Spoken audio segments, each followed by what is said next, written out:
Amerika Tashqi ishlar ministri Antony Blinken Yaponiya va Koreya tashqi ishlar ministrlari bilan ko'rishib, Shimoliy Koreyaning yadro qurollari to'g'risida fikr almashtirdi. Blinken Amerikaning Havay shtatida o'tkazilgan yig'indan keyin o'tkazilgan muxbirlarni kutib olish yig'inida 3 davlatning birdek holda Shimoliy Koreyaning yaqinqi oylarda boshqariladigan bomba sinig'ini ko'paytganligini ayblaydiganligini aytdi.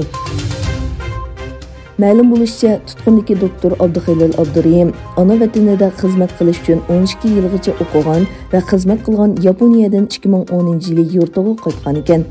Yurtiga qaytishda o'zining saf bir ilmiy xodim ekanligi, siyosiy faoliyatlardan uzoq turib kelganligiga ziyoda ishongan Abduxelil Abdurayim kutganidek 11 yilcha tutqundan xoli yashagan. Ammo 2021-yili 12-oyga kelganda tutilish navbati Abduxelilni bosh qo'ymagan. Abduxelil haqidagi ilgarilab aniqlash jarayonida uningmi bo'lgunchilik gumoni bilan tutilganligi oydinlashgan.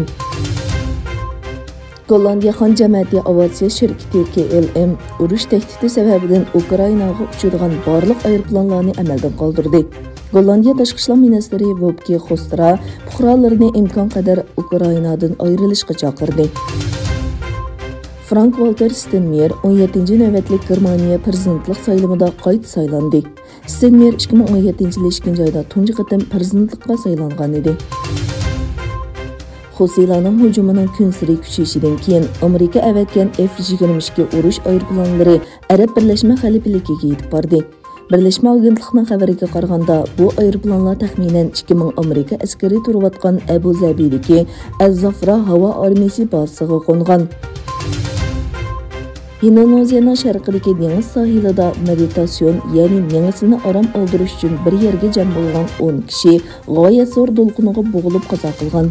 Dengiz bo'g'izi vaqt gezitining xabariga qaraganda 23 kishilik bir guruh mengisini tinchlantirish uchun yarim kechadan keyin Indoneziyaning sharqiy Java o'lkasidagi Payangan dengiz sohiliga kelgan bo'lib, kutilmaganda to'lqiniga uchirgan. Gollandiyaning poytaxti Amsterdamda yangi bir belgilamaga asosan yuqori bahoda ijaraga berish uchun uylarni bo'sh qo'ygan uy egalariga jarimani qo'yildi. Bekitilgan bahodan tuvan uy setib olganlar 4 yil ijara berilmaydi. Yaqinqi yillardan buyon Amsterdamda uy ijarasi shiddat bilan o'sgan.